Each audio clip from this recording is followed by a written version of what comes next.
अस्सलामुअलैकुम। मैं महबूब आलम खान, महामंत्री कुल हिंद जमीयतुल आवाम उत्तर प्रदेश। आज मुहर्रम शरीफ की 9 तारीख, आज की रात यानी 9 और 10 की रात होगी। हमें क्या करना चाहिए और शहीद आज़म हज़रत इमाम हुसैन रज़ी अल्लाह ताला अन्हु ने करबला के मैदान में हमें क्या मैसेज दिया, क्या संदेश दिया, तो उसको लेकर आज कुछ चंद बातें आपके बीच में रखना चाहता हूँ। जैसा कि पैगंबर आज़म हज़रत मोहम्मद मुस्तफ़ा सल्लल्लाहु अलैहि वसल्लम के नवासे हज़रत इमाम हुसैन, शहीद आज़म हज़रत इमाम हुसैन रज़ी अल्लाह ताला अन्हु की शहादत एक बहुत बड़ी अजीम शहादत है। उनकी शहादत का चर्चा रहते दुनिया तक के कायम व दायम रहेगा, क्योंकि हज़रत इमाम हुसैन रज़ी अल्लाह ताला अन्हु ने अपने घर वालों को, अपने दोस्त अहबाब सबको लेकर करबला के मैदान में इस्लाम के लिए पहुँचे, इस्लाम को बचाने के लिए पहुँचे और वहाँ पर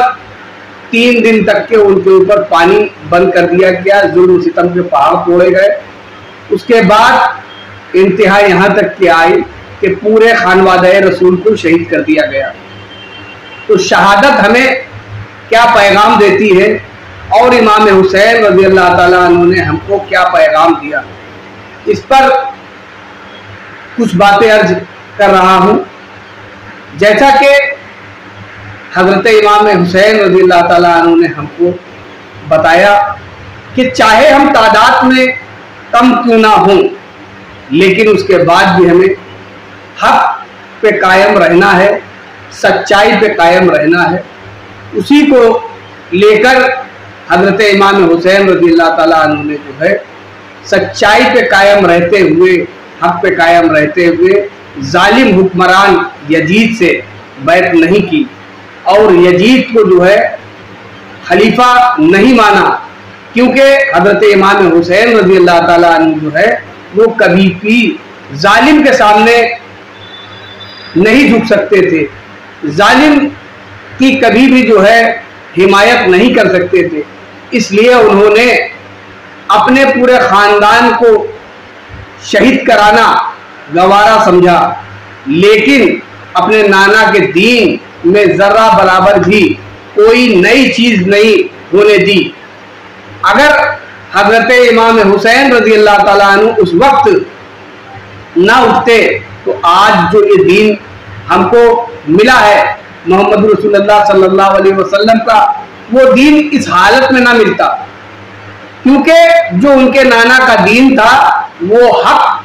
पर मुस्तहिक दीन था। अल्लाह के रसूल सल्लल्लाहु अलैहि वसल्लम ने जब ऐलान नबूवत करी है, उस वक्त जो है सरकार दो आलम सल्लल्लाहु अलैहि वसल्लम ने तमाम चीज़ें आईने की तरह साफ कर दी थी। लेकिन जब से दुश्मनी लगातार सरकार दो आलम सल्लल्लाहु अलैहि वसल्लम से, उनके खानवादे से, उनकी अहले बैत से, उनकी औलादों से हमेशा रही,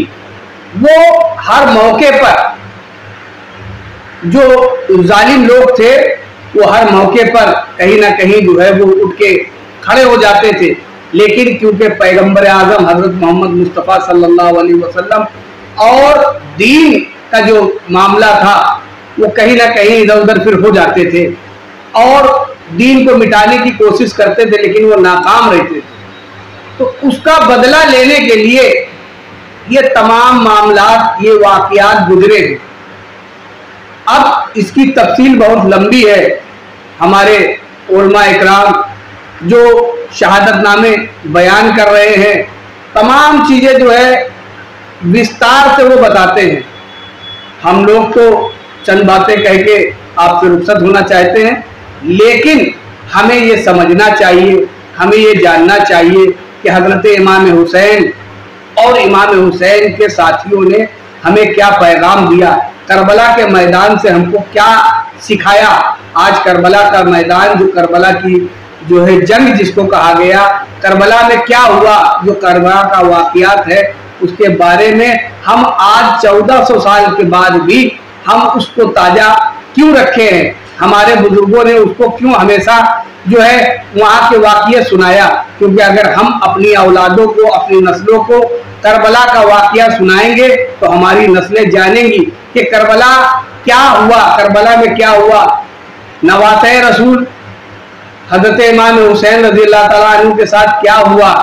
उनके खानदान के साथ क्या हुआ। तो हमें हर चीज का ख्याल रखते हुए, यानी आज जो 9 तारीख की रात है उसको इबादत में गुजारें, हम इधर उधर घूमते टहलते हुए ना गुजारें, बल्कि 9 तारीख की रात को इबादत में गुजारें। साथ ही साथ हम 9 और 10 का रोजा, आज रोजा भी है, हम लोग रोजे से भी है, और हमारे शहर के, हमारे मुल्क के और पूरी दुनिया के अंदर तमाम अहले बैत के चाहने वाले आज रोजा रखे हैं। तो हमें रोजे के भी पाबंदी करनी है, हमें नमाज की भी पाबंदी करनी है, और हमें अपने बच्चों को भी ये भी समझाना है कि इधर उधर जाने से भी बचे। पिछले सालों में आपने देखा बरसात का टाइम था, एक बड़ा हादसा ग्वालटोली के अंदर हो गया था, तो हमें उस पर भी ध्यान देना है, जिसमें एक लड़का जो है वो शहीद हो गया था और 2 लड़के बुरी तरीके से झुलस गए थे। तो हमें इन सब बातों का भी ध्यान रखना है, अपने बच्चों की भी हिफाजत करना है, क्योंकि ये हमारे जो बच्चे हैं ये आने वाली नस्ल है। जब हमारे बच्चे होंगे और उनके सामने तमाम मामला, जब हम अपने घरों में शहादतनामा बयान करेंगे, जब हजरत इमाम हुसैन पाक की हम जो है बातें करेंगे, तो यही जो हमारी आने वाली नस्ल है ये अपनी औलादों को बताएंगी, ये अपनी औलादों को बताएंगी कि किस तरीके से इमाम आजम हजरत इमाम हुसैन रज़ियल्लाहु ताला अन्हु ने किस अंदाज से शहादत का जाम नोश फरमाया और अपने नाना का दीन को बचाया। तो अपने नाना के दीन को बचा के आज हमें जो मैसेज दिया है कि जो इस्लाम है, मजहब इस्लाम, वो इंसानियत का पैगाम देता है। जो मजहब इस्लाम है वो भाईचारे का पैगाम देता है। जो मजहब इस्लाम है वो शांति की बात करता है, क्योंकि दुनिया के अंदर सबसे पहले दहशतगर्द जो हुई है, जो आतंकवादी घटना हुई है, वो करबला के मैदान में हुई है कि किस तरीके से मजलूमों के ऊपर जुल्म सितम करा गया, किस तरीके से उन लोगों ने जुल्म सितम करके नवासे रसूल को शहीद करा गया, उनके बेटे अली अकबर को शहीद किया, उनके बेटे अली असगर 6 महीने के अली असगर को शहीद किया, हजरत कासिम को शहीद किया, हजरत अब्बास को शहीद किया गया, और तमाम खानवादे रसूल के जो तमाम चिराग थे, जो फूल थे, उनको शहीद करा गया। हजरत इमाम हुसैन रज़ियल्लाहु ताला अन्हु ने सारे अपने दोस्त अहबाब, सारे लोगों को इसी 9 तारीख की रात को इकट्ठा करा और खेमे में बुलाया। बुलाने के बाद कहा कि ऐ मेरे लोग, ऐ मेरे दोस्त, ऐ मेरे रिश्तेदार, ऐ मेरे घर वालों, तुम आज जो हमारे लिए यहाँ तक के आए हो सब ठीक है, लेकिन मैं खुद इजाजत देता हूं कि जिसको जाना है, क्योंकि कल हमारी जंग होगी, कल हमारे ऊपर जो है जुल्म सितम के पहाड़ तोड़े जाएंगे। ये 3 दिन तो पानी बन रहा और सारी चीजें रही, लेकिन जो असरे का दिन है 10 तारीख, वो कल बड़े जुल्म सितम होंगे। ऐसा है जिन तुम में से जो जाना चाहे वो चला जाए, जो यहाँ से जाना चाहता है वो पीछे से जा सकता है, लेकिन इसमें कोई दिक्कत की बात नहीं है, अपने अपने घरों को आप जा सकते हैं जो तुम में से जाना चाहे। तो तमाम लोग जो है वो ज़ारो कतार रोने लगे। उसके बाद हजरत इमाम हुसैन रज़ियल्लाहु ताला अन्हु ने कहा कि अगर शायद मेरी मोहब्बत या हमारे सामने होने की वजह से तुम लोगों को ऐसा है तो हम चिराग बुझवा देते हैं। हजरत इमाम हुसैन रज़ियल्लाहु ताला अन्हु ने जो चिराग रोशनी जल रही थी उसको बुझा दिया, अंधेरा करा दिया, ताकि लोग जिनको जाना है वो अंधेरे में चले जाएं। लेकिन